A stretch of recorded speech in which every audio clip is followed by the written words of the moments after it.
Hello అండి, welcome to Klinkara vlogs. నమస్తే దేవదేవేశ, నమస్తే రాక్షసాంతక, నమస్తే వానరాధీశ, నమస్తే వాయునందన. కోరిక తీరకపోతే లోకంలో చాలా సులువైనటువంటి మార్గాన్ని పరాశర సంహిత చెప్పింది. పరాశర మహర్షి నిన్న మీతో మనవి చేసి ఉన్నాను, హనుమకి సంబంధించినటువంటి ఉపాసన రహస్యములనన్నిటినీ క్రోడీకరించి మనకి సంహితా రూపంలో ఇచ్చారు. అందులో చెప్పారు శ్లోక రూప మంత్రం. అది మంత్రం అయితే మళ్ళీ అందరూ చెప్పడానికి సావకాశం కలగచ్చు కలగకపోవచ్చు, ఎందుకంటే స్వరభేదం ఉంటుంది. కానీ అది శ్లోక రూప మంత్రం. అందుకే తప్పు చెప్పకుండా చెప్తే చాలు. హనుమకి ప్రదక్షిణం చేస్తూ నిశ్శబ్దంగా మాట్లాడకుండా ఆంజనేయం మహావీరం బ్రహ్మ విష్ణు శివాత్మకం తరుణార్క ప్రభం శాంతం ఆంజనేయం నమామ్యహం, ఈ శ్లోకం చెప్తూ హనుమకి 108 మాటలు ప్రదక్షిణం చేసి వక్కలతో కాని పువ్వులతో కాని అక్షతలతో కాని మాత్రమే లెక్క పెట్టాలి. కాగితం మీద గుచ్చడం పెన్నుతో కొట్టడం అలా చేయకూడదు. వక్కలు 108 ఓ డబ్బాలో పట్టుకెళ్ళి ఖాళీ డబ్బా పట్టుకెళ్ళి ఈ ఒక ప్రదక్షిణం చేసినప్పుడు మళ్ళీ స్వామి దగ్గరికి రాగానే నిలబడి ఈ శ్లోకం చెప్పడం. ఆంజనేయం మహావీరం బ్రహ్మ విష్ణు శివాత్మకం తరుణార్క ప్రభం శాంతం రామదూతం నమామ్యహం అండం. ఆ వక్క తీసి పక్క డబ్బాలో వేయడం. 108 ఇందులో వక్కలు అందులోకి వచ్చాయంటే 108 ప్రదక్షిణాలు అయిపోయాయి. మళ్ళీ వక్కల డబ్బా పట్టుకుని ఇంటికి వెళ్ళిపోవడం. హనుమ యొక్క ప్రదక్షిణముల చేత ఆయన అనుగ్రహంతో ఎటువంటి కోర్కెలను కూడా ఆయన తీర్చగలిగిన శక్తి కలిగిన వాడు అని అనుభవించిన పెద్దలు చెప్పిన మాట. అలాగే అకస్మాత్తుగా విపరీతమైనటువంటి రోగం ఏదైనా శరీరానికి ఏర్పడి భయం కలిగితే హనుమానంజనాసు నోవాయుపుత్రో మహాబల అకస్మాతా గతోత్పాతం నాశయాసు నమోస్తుతే, ఆ శ్లోకం చెప్పాలి. అకస్మాత్తుగా రోగం వచ్చింది, స్వామి నన్ను కాపాడండి, ఈ శ్లోకం చెప్పి ఆయనకి ప్రదక్షిణాలు చెయ్యాలి. హనుమ ప్రదక్షిణముల చేత విశేషమైనటువంటి తృప్తిని పొందుతారు. అటువంటి హనుమకి ప్రదక్షిణాలు చేస్తూ, ప్రదక్షిణం అంటే గబగబ గబగబ నడవకూడదు, అడుగుల చప్పుడు వినపడకుండా నడవాలి.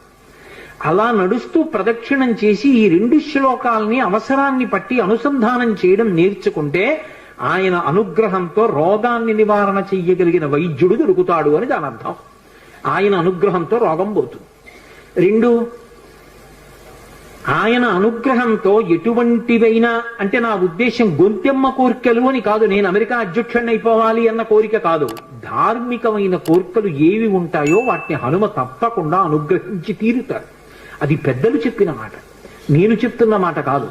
హనుమ గురించి తులసీదాస్ గారు ఏవి చెప్పారో అవన్నీ కూడా అద్భుతమైనటువంటి విషయాలు. రామచరితమానస్ అంత గొప్ప గ్రంథం. తులసీదాస్ గారిని అనుగ్రహించారు మహానుభావుడు స్వామి హనుమ. అనేకమైనటువంటి అవతారాల్లో ఈ లోకంలో వచ్చి ఎందరినో అనుగ్రహించారు. వారు వచ్చినటువంటి అవతారములు ఎన్నో ఉన్నాయి. అందులో సమర్థ రామదాసు గారిగా వచ్చారు ఒకప్పుడు. నారాయణ అన్నది ఆయన యొక్క అసలు పేరు, ఆ పిల్లవాడికి తల్లిదండ్రులు పెట్టిన పేరు. కానీ ఆ పిల్లవాడు విశేషమైనటువంటి రామభక్తి తత్పరుడయ్యాడు. పెళ్లి నిశ్చయం చేశారు, పిల్లవాడిని పెళ్లిపీటల మీద కూర్చోబెట్టారు. పురోహితుడు ఇక జీలకర్ర బెల్లం పెట్టించడం కోసమని సుముహూర్త సావధాన సులగ్నే సావధాన అంటున్నాడు. పెళ్లి కొడుక్కి ఇంకోలా వినపడింది, సావధాన సావధాన. ఇలాగే అందరూ గృహస్థాశ్రమంలోకి వెళ్ళిపోతున్నారు, లంపటంలోకి వెళ్ళిపోతున్నావు, ఇక నిన్ను నువ్వు ఉద్ధరించుకోలేవు, నా మాట విను, ఇప్పటికైనా మించిపోయింది లేదు, ఇంకా సుముహూర్తం రాలేదు, తొందరపడు అన్నట్టుగా వినపడింది. సావధాన సావధాన అన్నది జాగ్రత్త పడు అన్నట్టు వినపడింది ఆ నారాయణ అన్న పిల్లవాడికి. అంతే హనుమ యొక్క అనుగ్రహం ఆవేశించింది. హనుమదవతారం అంటారు సమర్థ రామదాస్ గారు. ఒక్కసారి పెళ్లి మంటపంలోంచి 10 దూకులు దూకి వెళ్ళిపోయారు. వెళ్ళిపోయి గోదావరిలో దూకేశారు. దూకేసి గోదావరి నదినంతటినీ కూడా ఈది ఆవలిగొడ్డుకు వెళ్ళిపోయి 10 రోజులు ఆగకుండా నడిచి వెళ్ళిపోయారు అరణ్యంలో. వెళ్ళిపోయి గోదావరి నందిని అనేటటువంటి 2 నదుల యొక్క సంగమ స్థానంలో కూర్చుని నిరంతర రామధ్యానం చేస్తుండేవారు. అంత రామధ్యానం చేసి రామదాసు అని పేరు పొందారు. ఒకప్పుడు బదరీ వెళ్ళారు వారు. బదరీ వెళ్ళి ఆనాడు దేశంలో ఉన్నటువంటి అధార్మికమైన విషయాలు చూసి వ్యగ్రత చెంది ఒక జలకూపమునందు శరీర పరిత్యాగం చేస్తానని నిర్ణయించుకున్నారు. రామచంద్రమూర్తి ప్రత్యక్షమయ్యారు. నీ వలన ధర్మం నిలబడాలి, నువ్వు శరీర పరిత్యాగం చేస్తే ఎలా? నువ్వు సమర్థుడవు ధర్మం నిలబెట్టడానికి. నీ వలన ఒక వ్యక్తి ధర్మాన్ని నిలబెట్టేవాడు తయారవుతాడు. అందుకే సమర్థ రామదాస్ అన్న పేరుతో లోకంలో వ్యవహరించమన్నారు. సమర్థ రామదాస్ అని పేరు మార్చుకుని హిమాలయ పర్వతాల నుంచి వస్తుంటే ఆయనకి హనుమత్ సాక్షాత్కారం అయింది. సమర్థ రామదాసు గారికి దీక్ష ఎవరిచ్చారు అంటే స్వయంగా హనుమ ఇచ్చారు. ఆయనకి జపమాల, కమండలం, అలాగే కృష్ణాజినం, ఆ దీక్షా వస్త్రాలు, వీటన్నిటినీ కూడా స్వామి హనుమయే అనుగ్రహించారు. ధర్మ సంస్థాపన కోసమని సమర్థ రామదాసు గారు కోదండాన్ని, బాణాన్ని పట్టుకు తిరుగుతుండేవారు. ఒకప్పుడు ఆయన వేదాంత బోధ చేస్తుంటే గోదావరి తీరంలో కొంతమంది బ్రాహ్మణులు వచ్చి ఆయన్ని విమర్శించారు. నువ్వేమో వేదాంత బోధ, పట్టుకున్నది ధనస్సా, చేతిలో బాణమా, ఈ వేదాంతం సత్యమా, ధనస్సు బాణం సత్యమా? వేదాంతం చెప్పేవాడికి ధనస్సు బాణం ఎందుకురా? బహుశా ఈయనకి బాణం ఎక్కువ పెట్టడం కూడా చేత కాదనుకుంటాను, ఉత్తినే అలా పట్టుకు తిరుగుతున్నాడు అన్నారు. వెంటనే ఆయన బాణాన్ని ఎక్కువ పెట్టి ఆకాశంలో ఎగురుతున్నటువంటి పక్షుల గుంపులో ఒక పక్షిని కొట్టారు. ఆ పక్షికి తగిలేది కింద పడిపోయింది, ప్రాణం వదిలేసింది. మళ్ళీ వెంటనే ఈ బ్రాహ్మణులు అందరూ అన్నారు, కట్టుకున్నవి దీక్షావస్త్రాలు, పక్షిని కొట్టాడు ఏ కారణం లేకుండా, ఇటువంటి వాడికి వేదాంత బోధ చేసే అధికారం ఎక్కడుందన్నారు.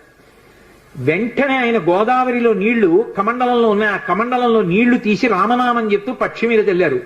అది రివ్వున ఆకాశంలోకి ఎగిరిపోయింది. సమర్థ, అందుకే ఆయన పేరు ముందు బిరుదువాక్యం. ఆయన అఘటనాఘటన సమర్థుడు. అంతటి హనుమదవతారంగా వచ్చి మొత్తం దేశమంతటా కూడా ప్రచారం చేశారు. గుండెల్లో రాముడు, శరీరంలో హనుమ, అది ఆయన నినాదం. అందుకే ప్రతి చోట వ్యాయామ పాఠశాలలు పెట్టారు. వ్యాయామశాలలు పెట్టి అందరూ కూడా వ్యాయామం చేసి మంచి ఆరోగ్యవంతమైన శరీరాన్ని, గుండెల నిండా రామభక్తిని పెంపొందించుకోండి, ధర్మ సంస్థాపన చెయ్యండి. ఊరూరా సమర్థ రామదాసు గారి ప్రబోధమే. అంత గొప్పగా ధర్మవీరుల్ని తయారు చేశారు. అటువంటి సమర్థ రామదాసు గారు ఒకానొకప్పుడు ఛత్రపతి శివాజీ ఇంటికి వెళ్ళారు. వెడితే భిక్ష ఇవ్వాలి కాబట్టి జోలు పట్టారు.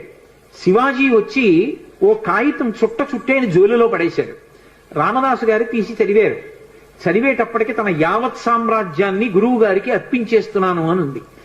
నేను దీక్ష తీసుకున్నవాణ్ణి, నాకెందుకయా, నా ప్రతినిధిగా నువ్వు పరిపాలించు, కానీ రాజ్యాన్ని నాకు ప్రదానం చేశావు కాబట్టి నీ పతాకం మాత్రం కాషాయ వస్త్రంతో ఉండాలని తన కాషాయ వస్త్రాన్ని పతాకంగా ఇచ్చారు. అందుకే ఛత్రపతి శివాజీ పతాకం కాషాయ వస్త్రం. శ్వేతాశ్వం కాషాయ వస్త్రంతో, ఆయన తెల్లగుర్రం మీద ఎక్కి కాషాయ పతాకం పట్టుకుని ఎడుతుండేవాడు. అటువంటి మహానుభావుడు. ఒకప్పుడు శివాజీ సమర్థ రామదాసు గారి దర్శనానికి వెళ్ళారు.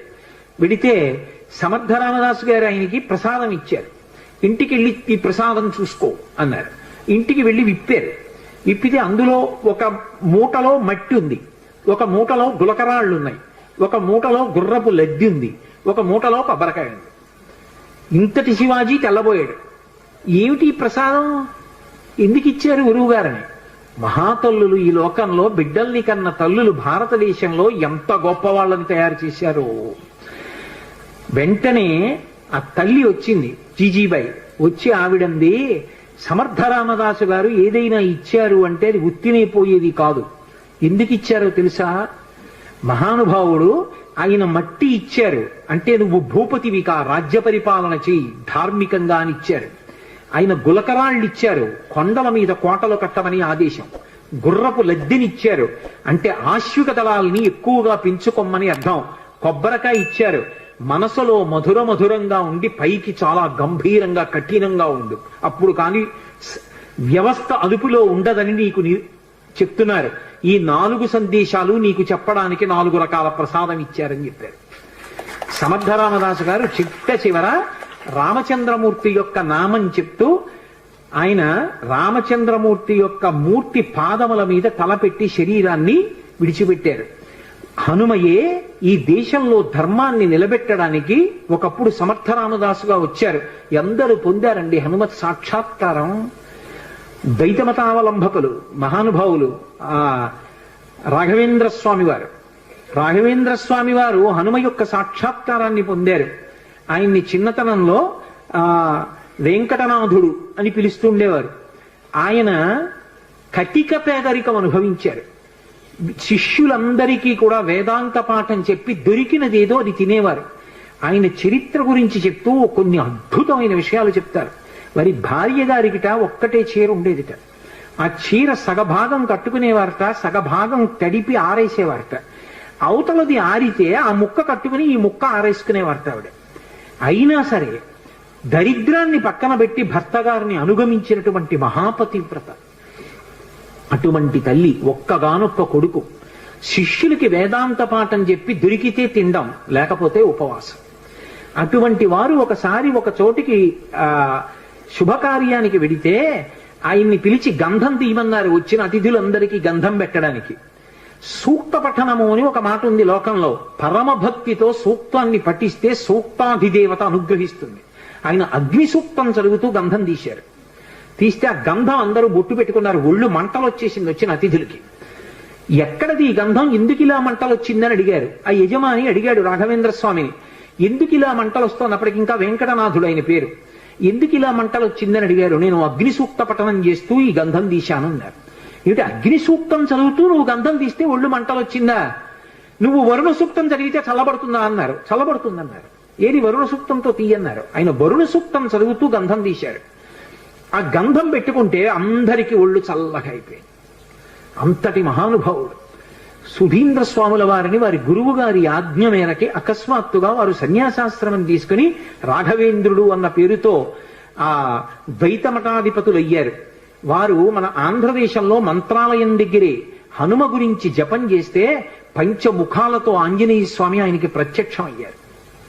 పంచముఖ ఆంజనేయ స్వామిని ఉపాసన చేసిన మహాపురుషుడు, ప్రహ్లాదుడి యొక్క అంశలో వచ్చాడు అంటారు రాఘవేంద్ర స్వామి. ఎంతమంది హనుమత్ సాక్షాత్కారం పొందారండి, అంతటి మహానుభావుడు. అటువంటి హనుమ లోకంలో ఎవరికి ఏది ఇవ్వలేనిదన్నది లేదు. ఆయన ఎవరికి ఏ కోరిక ఉండనివ్వండి, కోరిక ఉండకుండా ఉండడం అన్నది సాధ్యం కాదు. కోరిక ఉంటుంది కానీ అది ధార్మికమై ఉండాలి. ధార్మికమైన కోరిక అయి ఉండి కోరిక కానిది. ఆ మాట మీరు బాగా అర్థం చేసుకోవాలి. నాకు పెళ్ళవ్వాలి అని ఒక పురుషుడో స్త్రీయో అనుకున్నారనుకోండి, తప్పు కాదు, ఎందుకంటే పెళ్లి చేసుకోవాలి.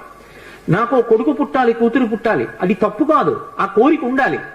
నేను ఒకళ్ళ దగ్గర చెయ్యి చాపకుండా అన్నం తినాలి, తప్పు కాదు, అన్నం తినాలి. అలాగే నేను అనాయాసంగా శరీరం విడిచిపెట్టేయాలి, తప్పు కాదు, ఆ కోరిక ఉండాలి మనిషికి.